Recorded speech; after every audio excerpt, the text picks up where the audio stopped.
తెలంగాణ రాష్ట్రం ఆవిర్భావం అయిన తర్వాత కూడా 12 ఏళ్ళు అవుతున్నది. ఇంకా తెలంగాణలో పాలన ఆంధ్ర పెట్టుబడిదారీ వర్గాలు ఆంధ్ర పాలకుల చేతుల్లోనే ఉన్నది అన్నట్టుగా ఈ మధ్య కాలంలో చాలా ఉదంతాలు మనకు కనబడ్డాయి. నిన్న ప్రొఫెసర్ నాగేశ్వర్ గారి ఇంటికాడ తనను అరెస్ట్ చేస్తామని చెప్పి ఆంధ్ర నుంచి పోలీసులు వచ్చిండ్రు అని చెప్పి తెలంగాణ పోలీసులు పోయి వాళ్ళే అరెస్ట్ చేస్తారు అని చెప్పి కాపాడేందుకు మేము వచ్చినామని చెప్పని ఆడ అంటున్నారు. ఇప్పుడు ఇక్కడ కూడా పోలీసులు వచ్చారు, పోలీసులు వచ్చి ఇక్కడ కూడా కూర్చున్నారు. ఎవరైనా మరి వాళ్ళ తనని అరెస్ట్ చేసేందుకు వచ్చినా బయట వాళ్ళు బయట రాష్ట్రంకి వెళ్ళి ఇంత ఈజీగా మొత్తం బార్డర్ దాటి వచ్చి ఇక్కడికి వచ్చి ఇక్కడ మన ప్రాంతంలో ఉన్నటువంటి ఒక మేధావిని పట్టుకొని పోతారు అని అంటే వాళ్ళకి మరి ఇంటెలిజెన్స్ ఏం చేస్తుందో వీళ్ళ నెట్వర్క్ ఏం చేస్తుందో మాకైతే అర్థమైతలేదు. కానీ ఇది తెలంగాణ సమాజానికి ఈవెన్ ఆంధ్ర ప్రజలకు కూడా అసలు ఏంది తన అన్నది ఏంటిది, వాస్తవాలు ఏంటి, తెలంగాణ ప్రజల లోపట, తెలంగాణ మేధావుల లోపట, తెలంగాణ రచయితల లోపట, తెలంగాణ కవుల లోపట, సామాన్యమైన ప్రజల లోపట, తెలంగాణ యువతరం లోపట అసలు ఎందుకు ఈ ఘర్షణ జరుగుతున్నది. ఎప్పుడు ఎవరు ఏది మాట్లాడినా మేము విగ్రహాల గురించి మాట్లాడితే, బాలసుబ్రహ్మణ్యం విగ్రహం గురించి మాట్లాడితే అమ్మనా బూతులు ఒక్కటి కాదు రెండు కాదు, మరి వాళ్ళ సంస్కారం ఏందో నాకు తెలుస్తలేదు. ఈ రాజకీయ పార్టీలో పెట్టిపిస్తుండ్రా లేకపోతే సామాన్యమైన జనం పెడుతున్నా తెలుస్తలేదు. అమ్మనా బూతులు అంటే మేము అడిగిన దానికి ప్రశ్నించేదానికి జవాబులు చెప్పకుండా ఎందుకు బాలసుబ్రహ్మణ్యం విగ్రహం ఇక్కడ ఎందుకు వద్దంటున్నాం అనే దానికి కారణాలు చెప్పినాం మేము. ఇలా రేపు ఎన్టీ రామారావు విగ్రహం పెడుతున్నారు, ఇక్కడ మైత్రివనం దగ్గర ఎన్టీ రామారావు విగ్రహం పెడుతున్నారు. తీసుకొచ్చిన రాత్రి మామూలుగా కాదు, పటాకలు పేద ధూమ్ధాం చేసిర్రు, రాకెట్లు కొట్టిర్రు, పటాకలు కొట్టిర్రు, పెద్ద సౌండ్లు సప్పుడులతోటి. మైత్రివనం అది కూడా బిజీ ఉండే సెంటర్ దగ్గర ఇంత ఉత్సవాలు చేసుకుంటా ఎన్టీ రామారావు విగ్రహాలు ఇక్కడ ఎందుకు పెట్టాలి, మేము ఎందుకు వద్దంటున్నాం అనేది కారణాలు చెప్తే కూడా ఒక కిరాయి గొంతుకు ఇక్కడ ఎందుకు పట్టాభిషేకం చేయాలని చెప్పని మేము ప్రశ్నిస్తే దాన్ని అసలు మీకు బతకరాదురా, మీకు అన్నం తినరాదురా, మీకు వ్యవసాయం నేర్పించింది మేమే, మీకు బట్టలు దొరుకుచుడు మేమే, ఇట్లా ఘోరంగా నీచంగా హీనంగా అంతకుముందు సినిమాలలో ఉండేది ఇప్పుడు బహిరంగంగా సెల్ ఫోన్లల్లా వాళ్ళ భాష, వాళ్ళ సంస్కృతి, వాళ్ళ సాంప్రదాయాలు, ఇగో వాళ్ళ పద్ధతులు ఎట్లున్నాయో ఈ సెల్ ఫోన్లలో మొత్తం వాళ్ళు ప్రదర్శిస్తున్నారు. వాళ్ళ లోపల ఉన్నటువంటి బూతు పాండిత్యాన్ని ప్రదర్శిస్తున్నారు వాళ్ళు. ఇది నేను అందరి జనాల గురించి చెప్తలేను, కానీ ఎవరెవరైతే మాట్లాడుతున్నారో వాళ్ళ గురించి చెప్తున్నా. ఆఖరికి ఎట్లయిపోయిందంటే పరిస్థితి, తెలంగాణలో దిష్టి కలిగిందనే కాడికి అక్కడ పవన్ కళ్యాణ్ అంటేనే మాట్లాడే కాడికి పోయింది. మరి ఇదేం దౌర్భాగ్యమో ఏం దుర్మార్గమో మాకు తెలుస్తలేదు. అసలు ఏంది దాన్ని అంటే ఒక చర్చ జరగాలి ఇక్కడ తెలంగాణ ప్రజల దగ్గర, ఆంధ్ర ప్రజల లోపల కూడా. రాజకీయ నాయకులు ఇక్కడోళ్ళు అక్కడోళ్ళు అందరూ ములాఖాత్ అయి ఉన్నారు. దీంట్లో పెద్ద నేనేదో పెద్ద తొవ్వి చెప్తలేనిది, అందరికీ తెలిసిన విషయమే ఇది. కాకపోతే మేము ఎందుకు మా సంస్కృతి మీద, మా సాంప్రదాయాల మీద ఎందుకు దాడి జరుగుతున్నది. ఇలా మేము అన్నం ఇక్కడ ప్రభాకర్ రెడ్డి విగ్రహం పెట్టండి, ముఖ్యమంత్రి రేవంత్ రెడ్డికి చెప్పినాము. ఒక ప్రభాకర్ రెడ్డి గారి విగ్రహం పెట్టండి, ఒక పైడి జయరాజ్ గారి విగ్రహం పెట్టండి, లేకపోతే సుక్క సత్య గారి విగ్రహం పెట్టండి, లేదు సినారాయణ రెడ్డి విగ్రహం పెట్టండి. ఇట్లా చాలా మంది ఉన్నారు, దాశరథి రంగాచార్య ఉన్నారు. ఇట్లా అంటే చెప్పుకుంటూ పోతే పేర్లు చాలా ఉన్నాయి.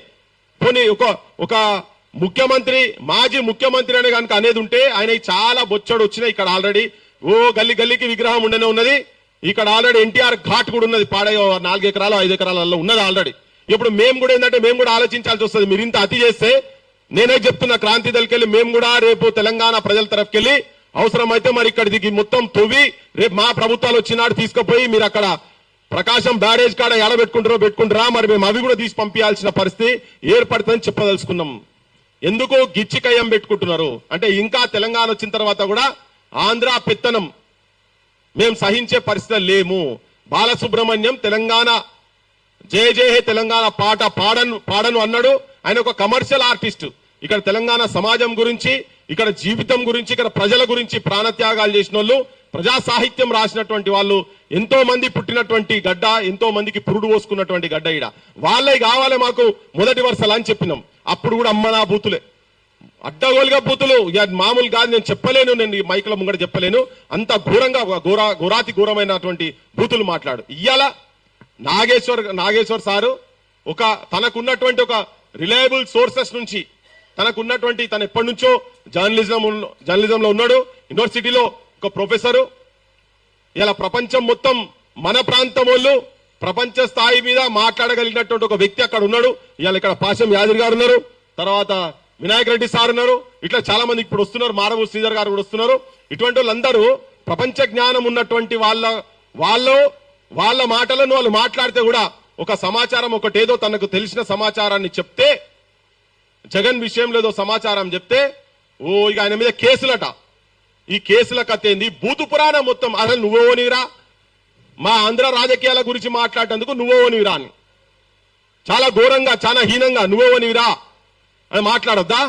అది రాజ్యాంగంకెళ్ళి అవతలు ఉన్నదా? మనం ఏమైనా మాట్లాడితే వేరే తిరగబోతుంది. ఇక మేమన్నా మరి నీకేం పనిరా నాయన, నీకు ఇక్కడ శనివారం ఆదివారాలు చంద్రబాబు అంటోనికి ఇక్కడ ఎందుకు పని, వీడికి ఎందుకు వస్తున్నారు, పవన్ కళ్యాణ్కి ఇక్కడేం పని అని చెప్పని. ఎందుకంటే ఇక్కడికి వచ్చి వాళ్ళు ఏం చేస్తున్నారు అంటే ఇక్కడ వాళ్ళ ఆస్తులు, వాళ్ళ బిజినెస్లు, వాళ్ళ దందాలు నడుపుకునేటువంటి పని వాళ్ళు ఇక్కడ చేస్తున్నారు. కాబట్టి ఇక్కడ రాజకీయాలలో ఇక్కడ ప్రజల లోపల శాంతి లేకుండా చేసేటువంటి పని చేస్తున్నారు. మా సార్ కూడా అన్నారు, నాగేశ్వర సార్ వచ్చినాక మాట్లాడదాం అనుకున్నా, వచ్చినాక మళ్ళా మాట్లాడితే ఈ మాట. కానీ మా సార్ అన్నాడు, నిన్న ఒక ఇంటర్వ్యూలో చెప్పిండు, నేను అక్కడోళ్లకు ఇక్కడ ఇన్లెందుకు అని చెప్పని. చంద్రబాబు నాయుడు అక్కడ ముఖ్యమంత్రి ఉన్న తర్వాత ఇక్కడ ఇన్లెందుకు, డిప్యూటీ సీఎం ఉన్నటువంటి పవన్ కళ్యాణ్ కు ఇక్కడ ఇన్లెందుకు అని నేను అనదలుచుకోలేదు, నాకు సంస్కారం ఉన్నది అని చెప్పని అన్నాడు సార్. నేను సార్తో వచ్చినాక ముంగట మాట్లాడతాను, సార్ ముంగట కూడా మాట్లాడతా, ఇప్పుడు మాట్లాడదు అనుకున్నా కానీ జస్ట్ స్టార్టింగ్ లో వాడు చెప్తున్నా. ఈ సంస్కారం ఏందో నేను సార్ ముంగటనే మాట్లాడదలుచుకున్నాను. ఎందుకంటే ఇట్లా ఏమైతుందంటే ఇప్పుడు తనను కూడా వదులుతలేరు కదా, తనను వదులుతలేరు. ఎట్లా పడతాడు లెఫ్ట్ అండ్ రైట్ కొట్టేసిరు.